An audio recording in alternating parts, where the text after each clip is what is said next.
Hello friends, welcome back to my commerce classes. आज के इस वीडियो में हम बिजनेस स्टडी के चैप्टर फर्स्ट के पार्ट 5 में कोऑर्डिनेशन के बारे में डिस्कस करेंगे। कोऑर्डिनेशन क्या होता है? कोऑर्डिनेशन का मतलब होता है कि आपस में तालमेल बनाकर रखना, समन्वय बनाकर रखना किसी भी ऑर्गेनाइजेशंस के ऑब्जेक्टिव्स को अचीव करने के लिए उसमें जो है कोऑर्डिनेशन बनाना जो है बहुत ज़रूरी है।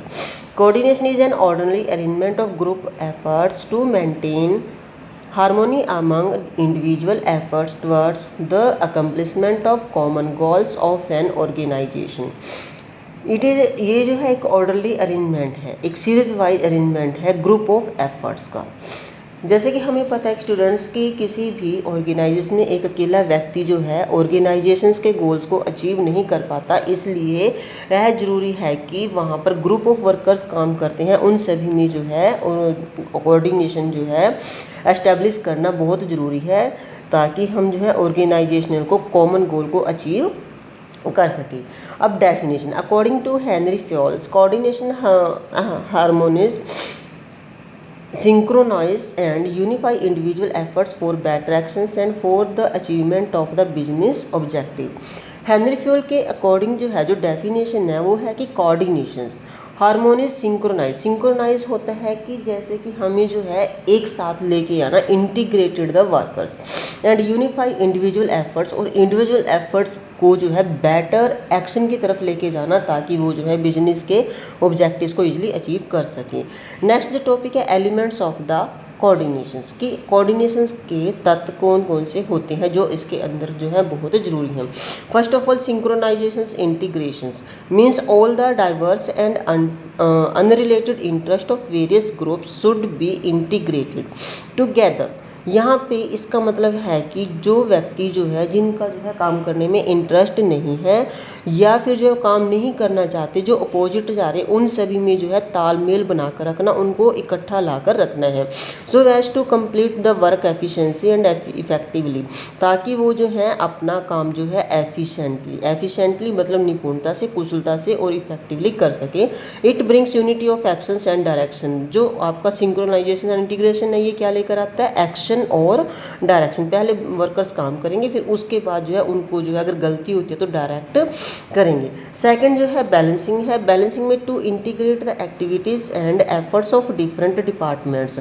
यहाँ पर जो है आपको डिफरेंट डिपार्टमेंट जो हमारे पास ऑर्गेनाइजेशन में काम करते हैं, जैसे कि production department, purchase department, finance department, sales department, marketing department, और भी बहुत सारे डिपार्टमेंट हैं। अगर जब ये सब मिलकर काम करेंगे तब ही जो है हम जो है अपने ऑर्गेनाइजेशन के टारगेट को अचीव कर सकेंगे। Create a harmonious balance between departments, persons and facilities. यहाँ पर जो है हमें जो है पर्सनस, इंडिविजुअल्स और डिपार्टमेंट्स में जो है डिपार्टमेंट्स के पर्सनस के बीच में और फैसिलिटीज़ या जो आपके ह्यूमन रिसोर्सेज हैं उनके बीच में जो है आपने हार्मोनियस एस्टेब्लिश करनी। It means schedules. थर्ड जो है timing, it means schedules of all the activities so that they can completed with in time limit. यहाँ पर है कि आपने जो भी काम करना है उसको एक शेड्यूल में करना है, एक प्रॉपर टाइम टेबल के अकॉर्डिंग करना है, ताकि जो है आप अपने टाइम लिमिट में जो है अपने काम को जो है कंप्लीट कर सकें, अपने टारगेट को अचीव कर सकें। नेक्स्ट जो है करेक्टरिस्टिक्स ऑफ द कोऑर्डिनेशंस, यानी कि उसकी जो नेचर्स है या फिर आपके पास करेक्टरिस्टिक्स या features of the coordination. First of integrate group efforts, जैसे कि स्टूडेंट्स मैंने डेफिनेशन भी एक्सप्लेन किया है कि यहाँ पर जो है ग्रुप्स एफर्ट्स को जो है सभी ग्रुप एफर्ट्स को जो है क्या करना है, हमने मिलाकर चलना है। When there is an involvement of group over a task, जब एक टास्क को करने के लिए हमें जो है ग्रुप की ज़रूरत पड़ती है, और आपको पता है कि जो कोऑर्डिनेशन है वो वहीं पर आपका यूज होएगा जहाँ पर जो है एक से ज़्यादा वर्कर जो है काम करते हैं। Unity of actions, coordination is the common thread that runs through all the activities of management to achieve unity of action in the organisation. यानी कि कोऑर्डिनेशन जो है एक कॉमन जो है धागे, थ्रेड मतलब धागे की तरह काम करता है, जो कि सभी वर्कर्स के एफर्ट्स को एक साथ लेके चलता है, जो यूनिटी ऑफ एक्शन जो है ऑर्गेनाइजेशन में बनाए रखता है। Third is continuous process, it's need felt at every step. Coordination की जो ज़रूरत है हर एक स्टेप पर पड़ती है। ये ज़रूरी नहीं है कि आपने एक बार जो है काम कर लिया उसके बाद आपको कोऑर्डिनेशन की ज़रूरत नहीं है। It begins at planning stage and continues till control. ये जो है आपकी कोऑर्डिनेशन प्लानिंग से शुरू हो जाती है और एट द एंड जो है आपका कंट्रोलिंग तक चलती है। Number 4 universal function. It is required in all types of organisations and at all level of management. जो कोऑर्डिनेशन है वो आपको सभी ऑर्गेनाइजेशंस के ऑल टाइप्स ऑफ ऑर्गेनाइजेशंस में, किसी भी टाइप का ऑर्गेनाइजेशंस है, चाहे आपका जो है इंस्टीट्यूट है, चाहे आपका जो है ये कोई भी किसी भी टाइप का ऑर्गेनाइजेशंस है, चाहे नॉन प्रॉफिट है, चाहे प्रॉफिटेबल है, चाहे घर है, तो कहीं पर भी है आपको सभी जगह इसकी ज़रूरत है। एंड ये मैनेजमेंट के सभी लेवल पे जो है आपको इसकी ज़रूरत पड़ती है। नेक्स्ट जो है responsibilities of all managers. Every manager is required to perform the functions of coordination. Coordinations को परफॉर्म करने की जो रिस्पॉन्सिबिलिटी है वो आपके सभी मैनेजर्स की होती है। सभी मैनेजर्स, जैसे कि आपके टॉप लेवल मैनेजर्स की जो रिस्पॉन्सिबिलिटी है प्लान्स एंड पॉलिसीज बनाना, मिडल लेवल की स्टाफिंग प्रॉपर तरीके नाल करना, and integrated efforts of the different departments section as per plan के अकॉर्डिंग जो भी आपके पास डिफरेंट डिपार्टमेंट में जो भी आपके पास एफर्ट्स करे उन सबको मिलाकर चलना। Number 6 deliberate functions. In the sense of the coordination the efforts of the individual can not be integrated.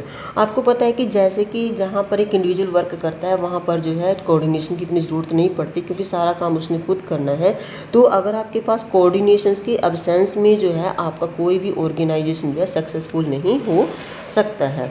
अब स्टूडेंट्स नेक्स्ट एक क्वेश्चन है आपके पास, that is the coordinations the essence of management. Very very important है। इस topic पे जो है कई बार आपसे क्वेश्चन पूछा जाता है कि एसेंस क्या है मैनेजमेंट का। Coordination is the orderly arrangement of group efforts to provide unity of direction in the pursuit of achieving common goal. Coordination जो है जैसे कि मैंने पीछे भी बताया कि एक regularity step by step arrangement of groups efforts है जो कि एक यूनिटी को प्रदान करता है, यूनिटी को प्रदान करता है डायरेक्शंस में, ताकि वो जो है आपके अचीविंग कॉमन गोल कर सकें।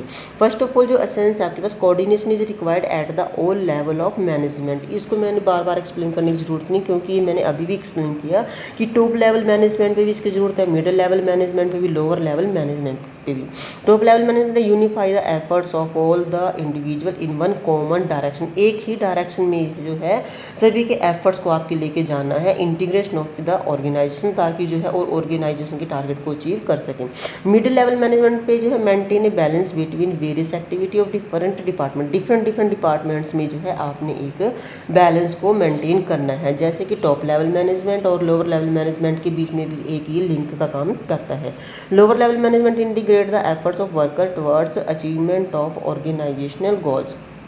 जो लोअर लेवल मैनेजमेंट है एट द एंड जो है आपके ऑर्गेनाइजेशन गोल को जो है वो अचीव करता है और सभी जो वर्कर्स हैं वो अपने बेस्ट को जो है एफर्ट्स के साथ आपकी टारगेट्स को अचीव करते हैं। It need all the functions of management. जितने भी आपके मैनेजमेंट के फंक्शन हैं जो हमने पिछली वीडियो में जो डिस्कस किए थे, planning, organising, staffing, directing and controlling, सभी में जो है आपको जो है कोऑर्डिनेशन की ज़रूरत पड़ती है क्योंकि बिना कोऑर्डिनेशन के आप प्लानिंग नहीं कर सकते, ना ही आप ऑर्गेनाइजेशन कर सकते हैं, यानी कि arrangement of the resources of human and the non human resources. Staffing भी नहीं कर सकते। डायरेक्टिंग, स्टाफिंग में आपकी रिक्रूटमेंट, सिलेक्शंस वगैरह आ जाएगी। डायरेक्टिंग आपको मतलब यहाँ पे आपने देखना पड़ेगा कि परफॉर्मेंस क्या है एट द एंड, कंट्रोलिंग। उसके बाद है आपके पास इंपॉर्टेंस ऑफ द कोऑर्डिनेशन। अब students importance of the coordination जो है, first of all size of the organisation.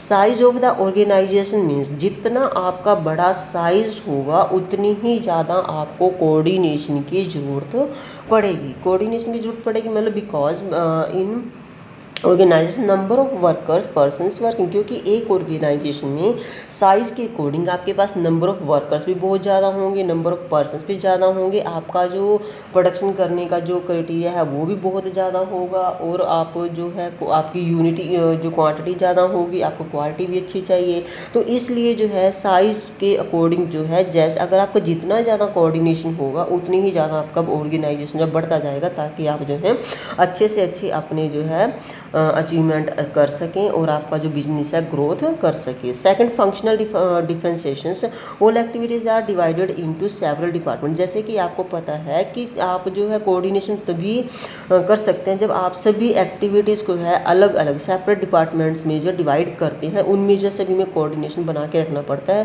Production department, finance, marketing, sales, purchase etcetera जो भी डिपार्टमेंट है, क्योंकि यहाँ पे देखो अगर आपके पास प्रोडक्शन डिपार्टमेंट है, इसकी कोऑर्डिनेशन तभी बनेगी कि ये जो है आपके सेल डिपार्टमेंट को बताएगा कि मेरे पास इतना प्रोडक्शन होगा कि अब आपने जो ये टारगेट लेके चलना है कि इतना ही करना है।